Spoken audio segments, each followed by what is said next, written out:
अखण्डानन्दबोधाय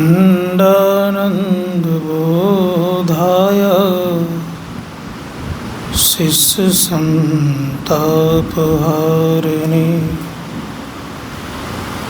सच्चिदानन्दरूपाय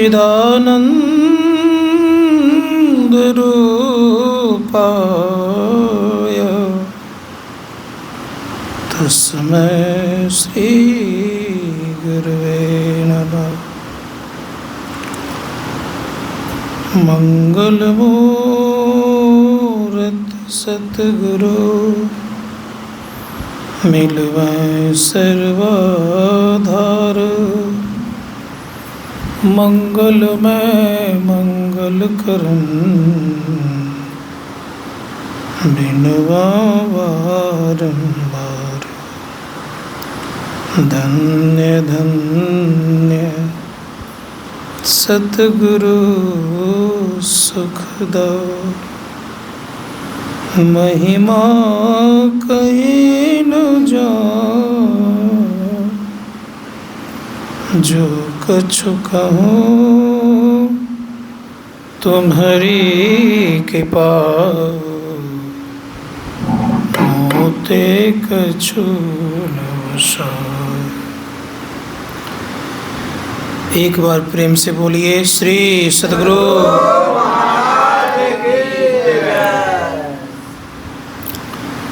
उपस्थित परमादरणीय साधक वृंद, समवेत समादरणीय सज्जन वृंद, आदरणीय माताओं तथा भक्तिवती बहनों, अभी आप लोगों ने पाठ में सुना कि यन मनसा न मनुते येनाहुर्मनोमतं तदेव ब्रह्मतं विद्धि नेदं यदीदमुपासते।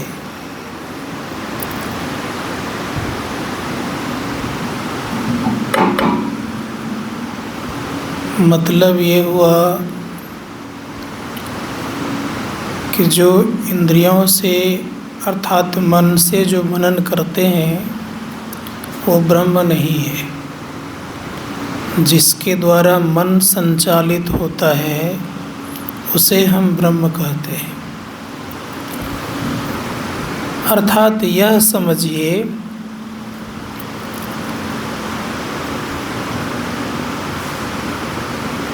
कि हम लोग कुछ कुछ मन से बनाते हैं।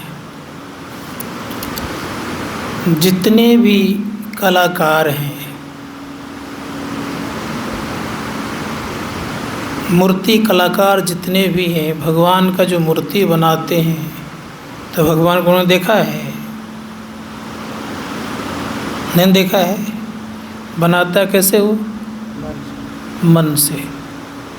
तो उपनिषदकार कहते हैं कि जो मन से बनाया जाता है वो ब्रह्म नहीं है।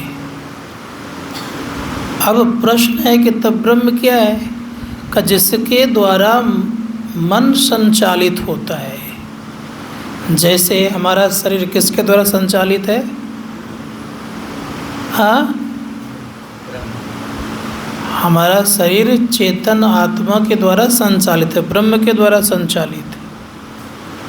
तो जिसके द्वारा मन संचालित है उसे हम क्या कहते हैं? ब्रह्म। बात समझ आ रही है? शरीर ब्रह्म नहीं है, जिसके द्वारा शरीर संचालित हो रहा है वह ब्रह्म है। ठीक है। संत महात्मा गण कहते हैं उसी ब्रह्म को जानना चाहिए। नहीं इस ब्रह्म को जानेगा तो क्या होगा? तो नीचे के श्लोक में कहता है इह चेद वेदी दत्त सत्मस्ति न चेदिहा वेदीन महति विनिष्ठे भूतेषु भूतेषु विचिद्य धीरा प्रत्यास्माद लोकाद मृता होती। कह रहे अगर इस जन्म में ब्रह्म को नहीं जाना तो बहुत बड़ी भारी हानि होगी। हानि क्या होगी भाई? संत महात्मा गण का हानि यह हो जाएगी कि महाभय में चले जाएंगे।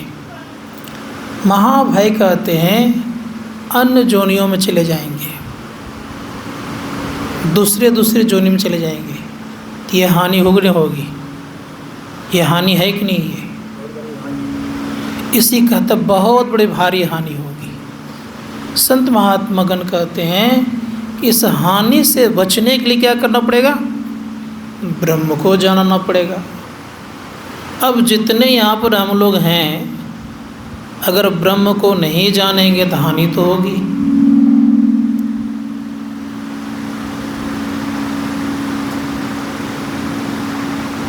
संत महात्मा गण कहते हैं कि जानना दो तरह का होता है, एक प्रोक्ष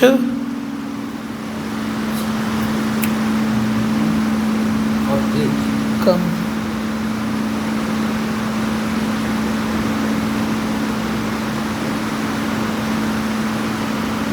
एक प्रोक्ष, थोड़ा और कम करिए, हाँ सीटी मारता है। हेलो मास्टर को भाई, मास्टर, हाँ ठीक। दूसरा अप्रोक्ष। प्रोक्ष कहते हैं जिसमें प्रत्यक्ष नहीं है। जैसे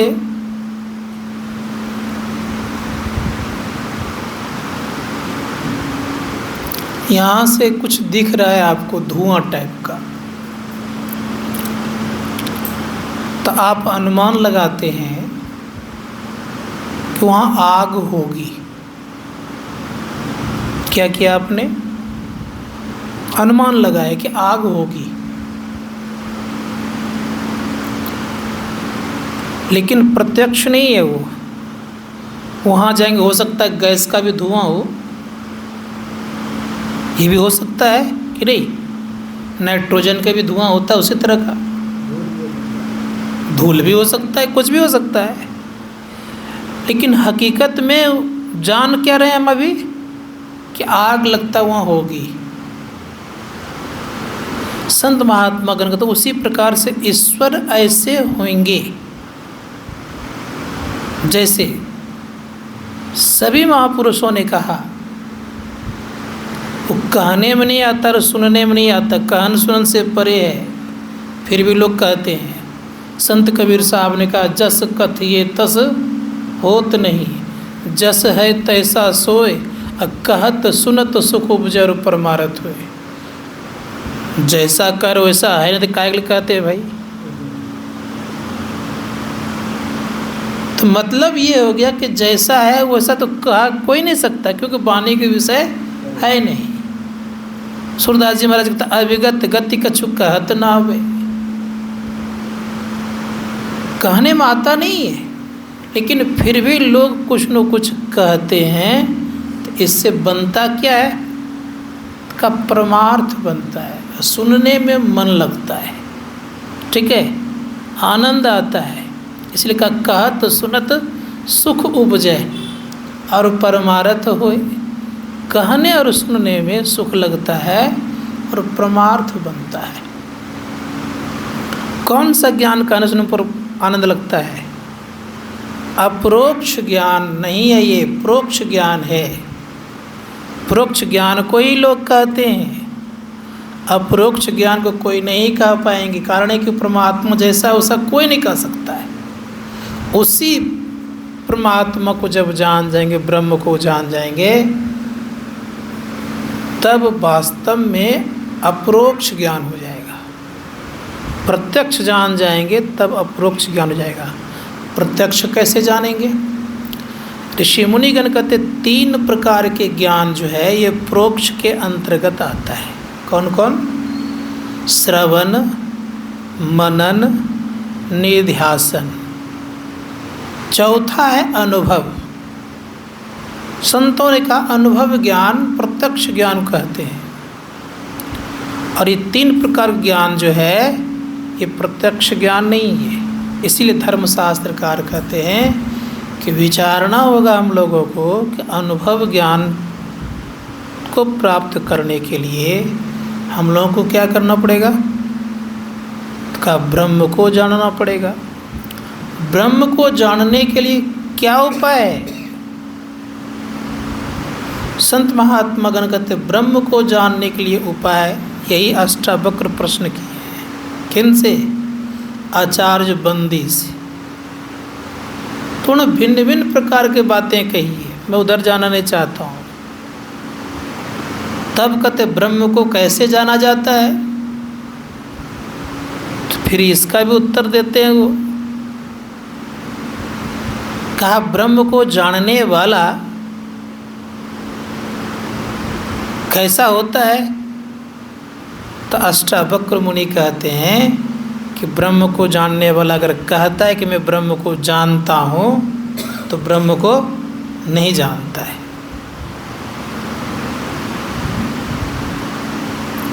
संतों ने कहा कि ब्रह्म को केवल आत्मा के द्वारा जाना जाता है और किसी के द्वारा ब्रह्म को जान नहीं सकते। हम लोग जितने भी यहाँ संसार में हैं, आज किसी के द्वारा जो लोग कुछ पूजा पाठ इत्यादि करते हैं, करते तो उन्हीं के निमित्त, ब्रह्म के निमित्त, ईश्वर के निमित्त। भगवान श्री कृष्ण ने भी कहा है कि जो कुछ मुझे भाव से चढ़ाते मुझे प्राप्त होता है। लेकिन ये भी भगवान कृष्ण ने कहा है कि भूतों को पूजने वाले कहाँ जाएंगे? भूत के पास। देवताओं को पूजने वाले कहाँ जाएंगे? देवताओं के पास। और मुझे भजने वाले कहाँ आएंगे? मेरे पास। भगवान श्री कृष्ण ने कहा ये बात। तो अब विचार करें हमें करना क्या चाहिए? देवताओं के पूजा करें कि ब्रह्म की आराधना करें? संत महात्मा गण कहते ब्रह्म की आराधना करने के लिए हम आपको जगना पड़ेगा, जो कि जगने की बात हमारे गुरु महाराज प्रवचन में कह रहे थे। हम लोग अभी के अभी सबके सब अभी तो जगह में आँख खुली हुई है, कान भी खुला हुआ है, देख भी रहे हैं हम आप सबको। साधारणतः भाषा में कहेंगे कि सब के सब जगे हुए, कोई सोया हुआ नहीं है। लेकिन गोस्वामी जी महाराज कहते हैं कि सोए हुए हम लोग हैं ही, जगह कहाँ है? गोस्वामी जी महाराज कहते हैं कि मोह निशा सब शोभन हारा, देखहीं सपन अनेक प्रकारा।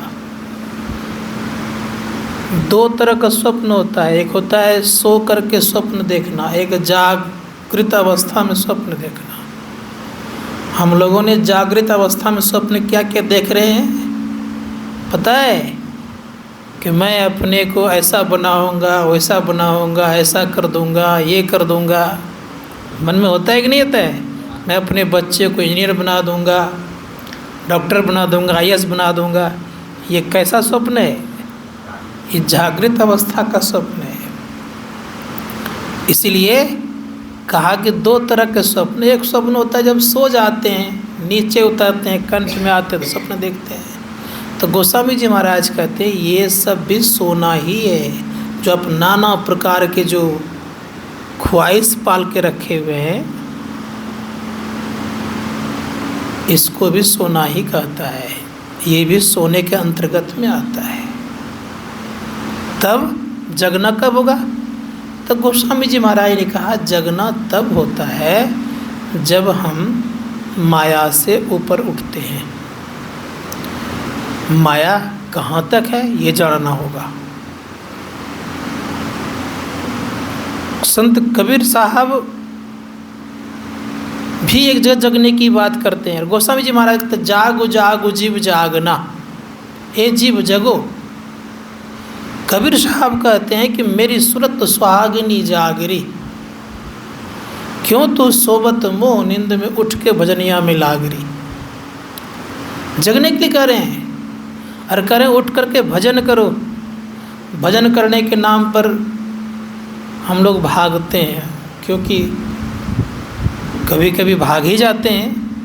नहीं कोई भागे तो मन जरूर भागता है, और कहाँ का मन भागता है सबको पता है। तो कह रहे बड़े प्रेम से कि जगिए। लेकिन जगना अब कैसे होगा? तो कहा दो कर जोड़ी शीश चरणंदे भक्ति अचल बर मांग रही। यहाँ जगना होगा। दोनों किरणों को जब जोड़ेंगे तो जगने के लिए आप तैयार होंगे। यहाँ से जग नहीं गए हैं, तब जगना कब होगा? तो दरिया साहब कहते हैं माया मुख जगह सबय सो सूता कर जान, दरिया जागे ब्रह्म दिसी सो जागा प्रमाण। का माया के तरफ अगर रुख है हमारा, तो संत महात्मा गण कहते कि सोए हुए हैं, चाहे कोई क्यों नहीं हो। ब्रह्म की तरफ रुख हो जाए तब जगना होगा। तो ब्रह्म किधर है? ब्रह्म तो सर्वत्र है, और ब्रह्म सर्वत्र है। समदर्शी बन जाए तो जग गए आप। समदर्शी तब होना मुश्किल है जल्दी, क्योंकि हमारे अंदर में भेद है, मेरा और तेरा का। तो ये भेद जब तक रहता हम जग नहीं सकते हैं, तो कर जगना होगा कब? तो गोस्वामी जी महाराज कहते जानिए जीव तब ही जग जागा, जब सब विषय विलास विरागा। बात समझ आ रही है मेरी? विषय कहाँ तक है? सारे विषय से हम उपराम हो जाएं तब जगना होगा। कहाँ तक विषय? विषय का दौड़ बहुत दूर तक है। इसलिए संत महात्मा गण कहते के विषयों से जब हम पार हो जाएंगे तब जगना होगा, तब दूसरे को जगा सकते हैं। कहाँ तक विषय? स्थूल मंडल में तो विषय है ही, सूक्ष्म मंडल में नहीं है। अकारण में, महाकारण में। अब सोचिए गोस्वामी जी महाराज क्या कर रहे हैं? जानिए जीव तब ही जग जागा, जब सब विषय विलास विरागा। अब यहाँ तक पहुँचने वाले व्यक्ति जगे हैं कि सोए में? क्या हैं? तब कब जगना होगा? जब अपना पहचान कर लीजिएगा, परमात्मा का दर्शन हो जाएगा, तब आप जग गए। बात समझ आ रही है? संत महात्मा गण कहते विषय तब आपके अंदर में नहीं रहेगा। दो तरह का विषय होता है, एक विषय नीचे ले जाता है और एक विषय ऊपर उठाता है। बास सुरति ले आवहीं, शब्द सुरति ले जाए। परिचय सुरति है स्थिरे, घाले वटिया सकल से। कह रहे हैं कि वासना दो तरह के हैं। एक वासना आपको नीचे ले जाएगी, रसातल में पहुंचा देगी, और एक वासना आपको ऊपर उठाएगी। एक वासना आपको नरक में डुबा देगी और एक वासना आपको परमात्मा से मिला देगी। दोनों वासना है, लेकिन फर्क है। फर्क क्या है? कि यह वासना जो ऊपर उठाने वाली होती है, जैसे सत्संग कर रहे हैं हम लोग, सबको सत्संग करने आएगा?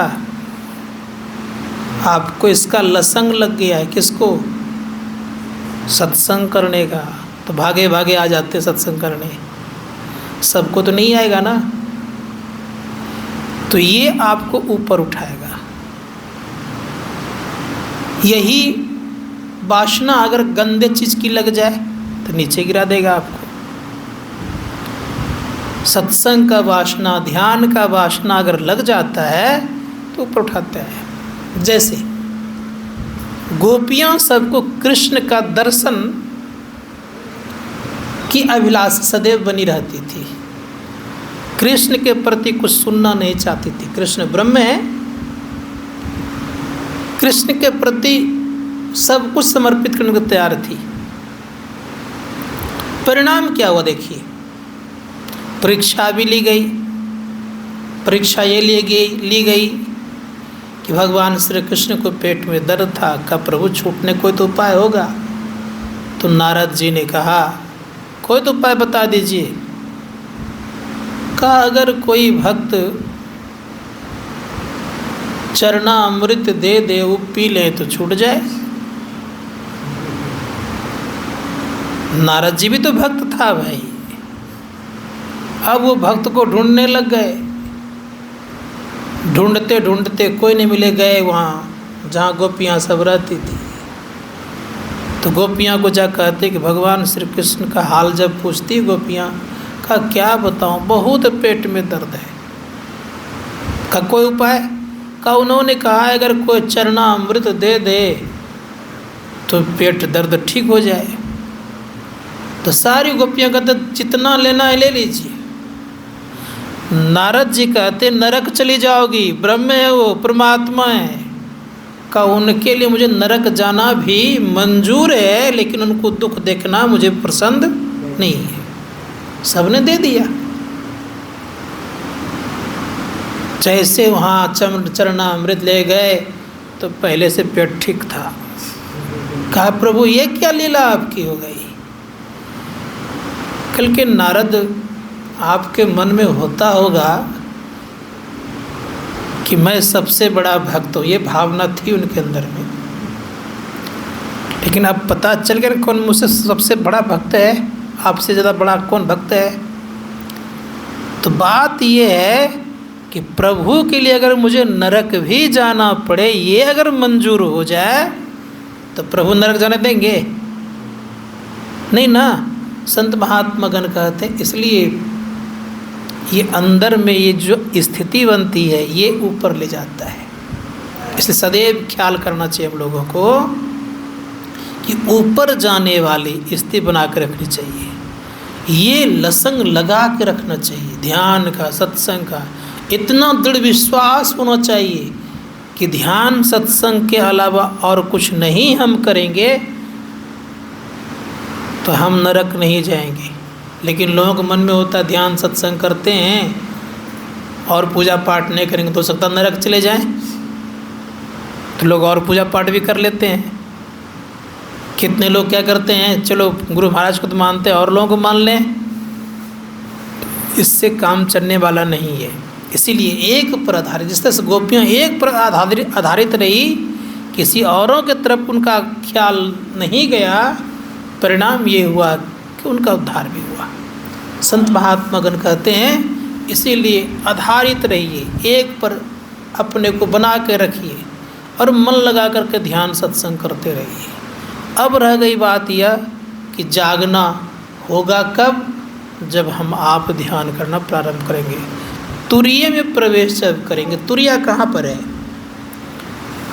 तुरिया कब प्रारंभ होता है? जब दोनों दृष्टि की धारें जुटती है, प्रकाश का उदय होता है, तुरीय का प्रारंभ हो जाता है। समझिएगा मेरी बात को। जैसे तुरीय का प्रारंभ हो गया, अर्थात आज्ञा चक्र से तुरीय का प्रारंभ है, जैसे तुरीय में प्रवेश किए तो तुरिया की दूरी बहुत दूर तक है।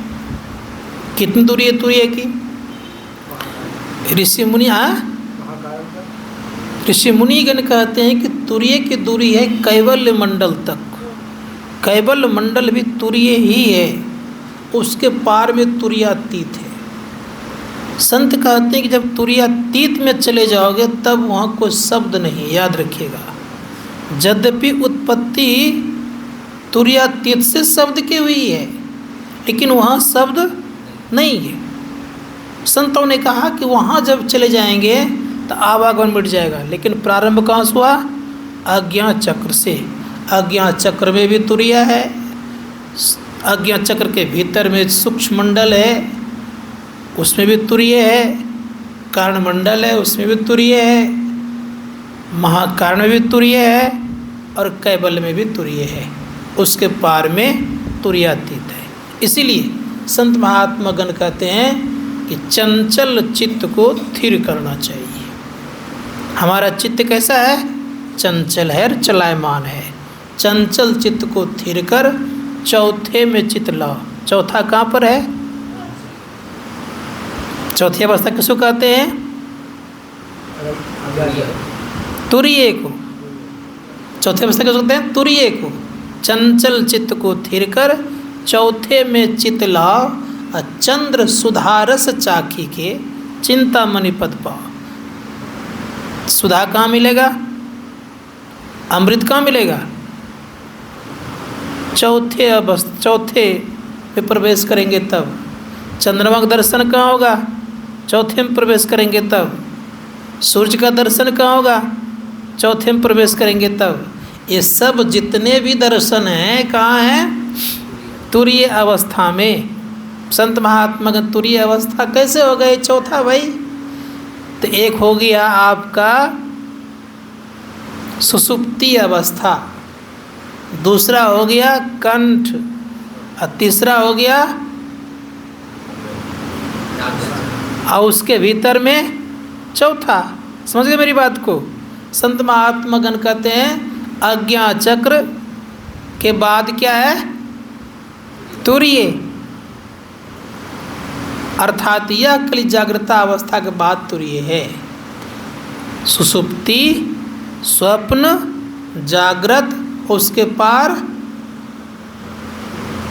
तुरीय। इसलिए संत महात्मा गण कहते तुरीय अवस्था में प्रकाश को देखते हैं। तुरीय अवस्था में दोनों प्रकाश देखते हैं, अंधकार, रात्रि का प्रकाश भी और दिन का प्रकाश भी। तुरीय अवस्था में शब्द की प्राप्ति है। इसलिए संत महात्मा गण कहते हैं और अपना पहचान भी तुरीय अवस्था में ही होती है। ये भी याद रखिएगा आज, क्यों कैवल्य तक तुरीय ही है, उसके बाद क्या है? तुरीयातीत। तो संत महात्मा गण का कि अपना पहचान भी तुरीय अवस्था में ही है। इसलिए धर्मशास्त्रकार कहते हैं कि मनोयोग पूर्वक चलने की चेष्टा और प्रयत्न हम लोग करें, जिससे कि हमारा आपका परम कल्याण हो। लेकिन गुरु महाराज ने यह तक छोड़ नहीं दिए। गुरु महाराज कहते हैं कि हम लोग भक्ति का शुरुआत किए हैं कि नहीं किए हैं, बता रहे हैं। कह रहे हैं भक्ति की शुरुआत कहाँ से है? तो गोस्वामी जी महाराज कहते हैं 13 सी 3 अवस्था तजहूँ भजहूँ भगवंत, मन क्रम वचन अगोचर व्यापक व्याप अनंत। 3 अवस्थाओं को तज करके, कौन कौन? जागृत, स्वप्न और सुषुप्ति। इन तीनों को जब तज करके आप चौथे में जाएंगे, तब भजन करने का आप प्रारंभ करेंगे। इन 3 अवस्थाओं में भजन होता नहीं है, चौथी अवस्था से भजन प्रारंभ होता है। अब चौथी अवस्था जब भजन प्रारंभ होता है, अब जितने लोग जो भजन गाते हैं क्या हालत होगी उसकी? गोस्वामी जी महाराज के अनुसार तो यही होगा कि भजन शुरू नहीं किए आप, भगवान का भक्ति प्रारंभ नहीं किए आप। लेकिन संत महात्मा गण कहते हैं इसीलिए लोग इधर से भाग कर उधर जाते हैं, अर्थात निर्गुण की भक्ति अभी हम लोग नहीं कर रहे हैं। सदैव याद रखिएगा, क्या कर रहे हैं हम लोग?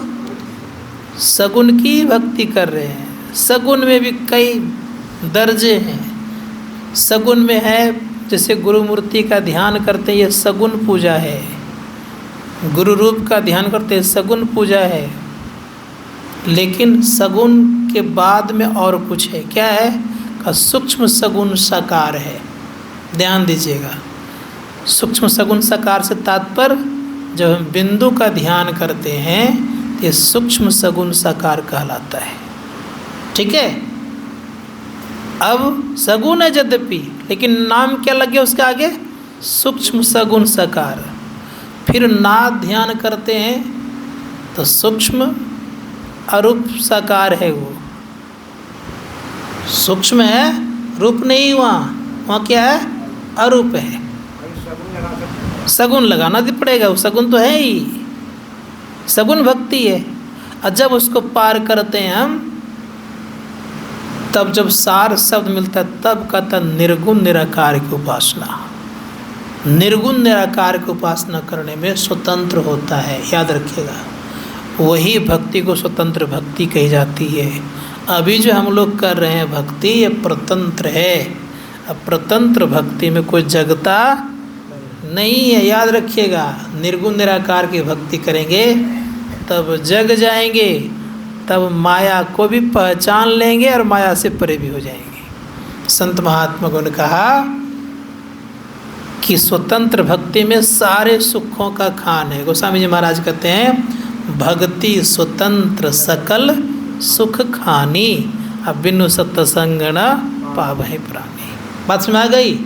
स्वतंत्र भक्ति सुखों का खान है, और उसके पहले जो कहेगा सुखों खान मिल जाएगा, संभव नहीं है। स्वतंत्र भक्त जिस दिन वो सारे सुख मिल जाएंगे, सुखों खान वही है। तो कैसे होगा, कब होगा शुरू? तो जिस समय, जिस वक्त उस परमपिता परमात्मा के शब्द को सुनेंगे तो मन समष्टि रूप में पहुंच जाएगा, बुद्धि अपने समष्टि रूप में पहुंच जाएगा, चित्त अपने समष्टि रूप में पहुंच जाएगा, अहंकार अपने समष्टि रूप में पहुंच जाएगा। ये चारों इंद्रियां संग छोड़ देगी, केवल आप रहेंगे और आप ही के द्वारा केवल निर्गुण निराकार की भक्ति होती है, बाकी किसी के द्वारा नहीं।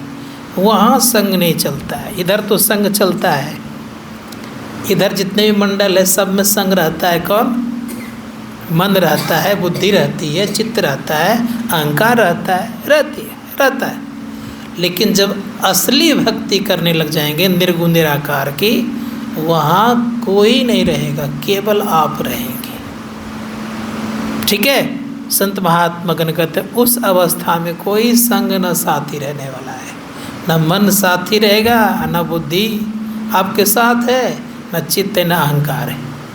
इसी संत महात्मा गण कहते हैं अकेले से जिस दिन भक्ति हो जाएगी उसी दिन समझिएगा परमात्मा का साक्षात्कार, अपना कल्याण, अर्थात फिर सारे सुखों का खान। तब कह सकते हैं आप अब दुख जीवन में नहीं आएगा।